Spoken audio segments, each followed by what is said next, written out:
सीताराम, कैसे हैं आप सब।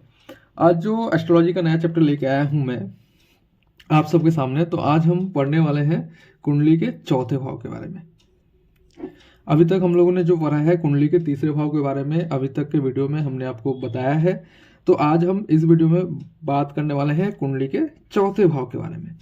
चौथे भाव से क्या क्या चीज़ों को देखा जाता है, कुंडली का चौथा भाव क्यों इम्पॉर्टेंट है एस्ट्रोलॉजी में, और कुंडली के चौथे भाव के पीड़ित होने से क्या चीज़ें होती है।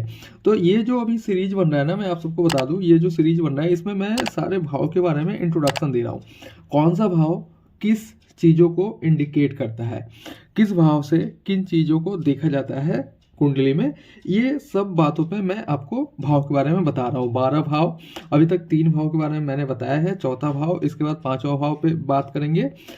तो इस वीडियो में हम देखेंगे सिर्फ और सिर्फ कुंडली के चौथे भाव के बारे में। चौथे भाव से किन किन चीज़ों को, किन किन वस्तुओं को जीवन में देखा जाता है। अगर आप फ्री में एस्ट्रोलॉजी सीखना चाहते हैं तो हमारे वैदिक सारा चैनल को सब्सक्राइब जरूर कर लेना, यूट्यूब पे और इंस्टाग्राम पे भी फॉलो कर लेना, क्योंकि इंस्टाग्राम पे भी बहुत सारे वीडियो आपको मिलेंगे जो आपके लिए डेफिनेटली फायदेमंद रहने वाला है। अगर किसी को पर्सनली कंसल्ट करना है, कुंडली दिखवानी है, न्यूमरोलॉजी या फिर किसी भी तरह की एस्ट्रोलॉजी कंसल्टेशन चाहिए, तो आप हमें इस नंबर पे व्हाट्सएप करके अपना अपॉइंटमेंट बुक कर सकते हैं। कॉल ना कीजिए, आप अपॉइंटमेंट के लिए व्हाट्सएप कीजिए, आपको सारी डिटेल्स मिल जाएगी। अपॉइंटमेंट के बाद आपसे बात किया जाएगा। तो चलिए आज हम बात करेंगे कुंडली के चौथे भाव के बारे में। तो कमेंट करके जरूर बताना आप लोगों को वीडियो कैसा लग रहा है। वीडियो को शेयर करना, जो लोग नए हैं चैनल को सब्सक्राइब जरूर करना, साथ ही साथ बेल आइकन को दबाना। नहीं तो अगर बेल आइकन को प्रेस नहीं करोगे ना आप लोग, तो जो भी नया वीडियो आएगा ना वो आपको नहीं मिलेगा। तो सब्सक्राइब करने के बाद जरूरी है कि आप लोग बेल आइकन को जरूर प्रेस करें। तो आज हम बात करेंगे कुंडली का चौथा भाव। देखो, पहला भाव मैंने आप सबको बताया था कि पहला भाव ये होता है, दूसरा भाव ये होता है, तीसरा भाव ये होता है, और ये होता है कुंडली का चौथा भाव। अब कुंडली का चौथा भाव जो होता है ना, मैंने आप लोगों को ये बताया था पहले कि जो भाव होते हैं ना, ये 12 भाव है। ये भाव जो है ना, ये भाव स्टेबल रहते हैं, मतलब भाव कभी भी चेंज नहीं होता है। ये जो हाउसेस है ना, ये हाउसेस हमेशा स्टेबल रहते हैं, भाव कभी भी नहीं बदलता है। और ये जो नंबर यहाँ पर देख रहे हो आप लोग, ये नंबर सारे भाव के नंबर है। 1, 2, दूसरा भाव, तीसरा भाव, चौथा भाव, 5वां भाव, छठा भाव, 7वां, 8वां, 9वां, 10, 11 और 12, ये भाव के नंबर है। अब क्या होता है कि आप लोग सीख रहे हो, अभी कुछ क्वेरी आ सकती है आपके मन में, लेकिन आप लोग पहले सीखिए, उसके बाद ना जो भी क्वेरी है ना वो सब धीरे धीरे आपके मन से सॉल्व होती जाएगी। अब क्या होता है ना, आप लोगों ने देखा होगा कि यहाँ पर 4 नंबर लिखा हुआ है इस भाव के ऊपर, या हो सकता है कि यहाँ पर 5 नंबर भी लिखा रह सकता है। तो ये जो होता है ना, ये राशि का नंबर लिखा रहता है। जैसे मैं अभी यहाँ पर ये जो 1 नंबर 2 नंबर लिखा हुआ है ना, तो भाव का नंबर जब भी आप कुंडली देखोगे ना, तो भाव का नंबर नहीं लिखा रहता वहाँ पे, वो राशि का नंबर लिखा रहता है। यहाँ 5 लिखा रहेगा, या फिर मैं आपको और भी एग्जाम्पल दे के बता रहा हूँ। ये बताने का रीज़न ये है कि आप कंफ्यूज ना हो। तो यहाँ पर जैसे लिखा रहेगा 2, 3, 4, 5, 6, 7, 8, 9, 10, 11, 12, 1। तो ये जो नंबर लिखा रहता है ना, जो कुंडली आप बनाते हो, किसी भी सॉफ्टवेयर में बनाते हो आप, एस्ट्रोसेज हो गया या फिर किसी भी तरह के सॉफ्टवेयर में अगर आप बनाते हैं, तो वहाँ पर ये जो नंबर लिखा रहेगा ना, वो राशि का नंबर लिखा रहता है। क्यों? क्योंकि भाव का नंबर कहीं भी नहीं लिखा रहता है। ये जो भाव का नंबर मैंने आप लोगों को समझाने के लिए लिखा हुआ है, ये जो ब्लैक कलर से लिखा हुआ है ना, ये भाव का नंबर मैंने आप सबको समझाने के लिए लिखा हुआ है मात्र। क्योंकि वहाँ पर कुंडली में जब भी हॉरोस्कोप बनाओगे, चार्ट बनाओगे, तो वहाँ पर राशि का नंबर लिखा रहता है। तो जो वहाँ पर लिखा रहेगा ना, वो राशि रहती है। ये बात आप लोगों को हमेशा याद रखना है कि वो राशि रहती है, भाव नहीं रहता है। ये बात मुझे लगता है कि आप लोग समझ गए होंगे। ठीक है, अब हम लोग शुरू करते हैं अभी चौथे भाव के बारे में। चौथे भाव के बारे में क्या क्या चीज़ें देखनी होती है, आगे एक वीडियो में लेके आऊँगा कि राशि और भाव को एक वीडियो में मैं आप सबको समझा दूंगा। आप लोग कमेंट करना कि क्या चीज़ें आपको समझ में आ रही है, क्या चीज़ें नहीं समझ में आ रही है, जरूर कमेंट करके बताना, ताकि मैं उन सब चीज़ों के ऊपर ना वीडियो लाके आप लोगों को समझा सकूँ। तो आज हम बात करेंगे चतुर्थ भाव के बारे में, कुंडली का चौथा भाव। ये भाव बहुत इंपॉर्टेंट भाव है। ठीक है, किसी भी इस भाव को ना मातृभाव भी कहते हैं।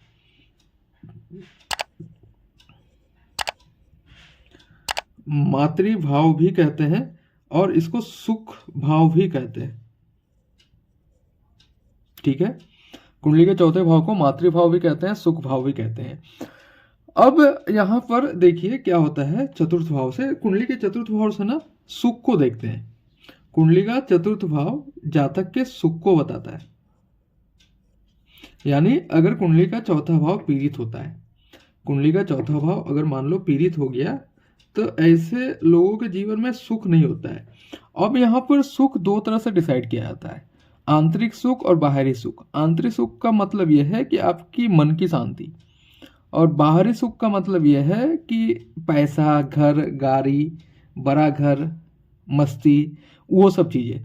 तो ये दोनों चीज़ों को इंडिकेट करता है, ये दोनों चीज़ों को इंडिकेट करता है। आपने देखा होगा, अभी मैं आपको यहाँ पर समझा रहा हूँ किस तरह से, कि अगर कुंडली का चौथा भाव पीड़ित होता है ना, तो इंसान के जीवन में कंफर्ट नहीं रहता है, इंसान के जीवन में सुख नहीं रहता है, सुख सुविधा साधन नहीं रहता है। कुंडली का चौथा भाव वाहन को भी इंडिकेट करता है। कुंडली का चौथा भाव जो है ये वाहन को भी इंडिकेट करता है। जातक के जीवन में कितना वाहन होगा, 4 व्हीलर होगा, 2 व्हीलर होगा, वाहन की सुख सुविधा उसको मिलेगी या नहीं मिलेगी, ये कुंडली के चौथे भाव से देखते हैं। अब कुंडली के चौथे भाव से क्या देखते हैं, कुंडली के चौथे भाव से माता को देखते हैं, माता और माता के सुख को। मैं अभी बता दूंगा आप लोगों को कि पीड़ित होने से क्या कंफर्ट नहीं मिलता है, क्या चीज़ें नहीं मिलती है। पहले हम ये देख लेते हैं कि कुंडली के चौथे भाव से क्या क्या चीज़ों को देखते हैं।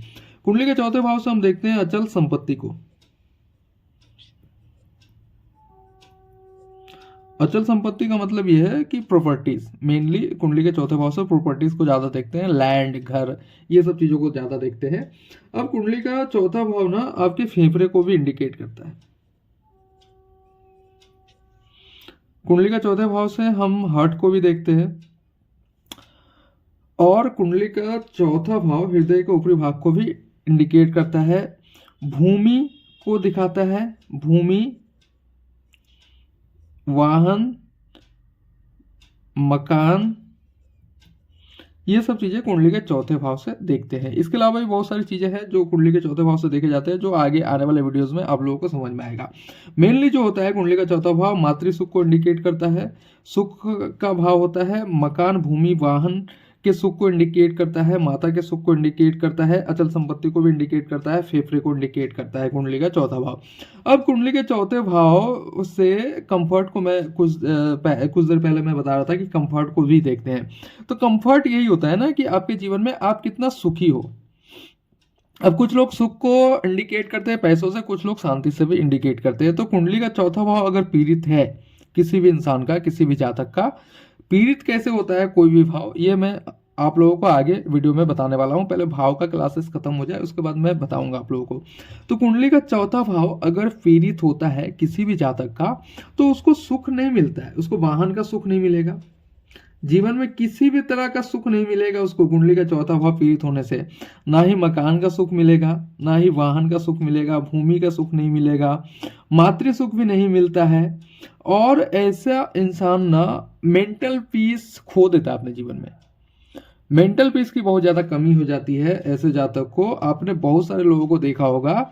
अभी सुख को मैं आपको इंडिकेट करता हूँ एक छोटा सा स्टेटमेंट से, कि मन की शांति अगर नहीं है ना, मेंटल पीस बहुत ज़्यादा इंपॉर्टेंट होता है। इसलिए ना हम लोग मेंटल पीस की बात जब भी करते हैं तो मेंटल पीस के लिए कुंडली का चौथा भाव, और इसके साथ साथ ना और भी चीज़ें होती है जो देखा जाती है, जैसे चंद्रमा को देखना पड़ता है मेंटल पीस के लिए मेनली।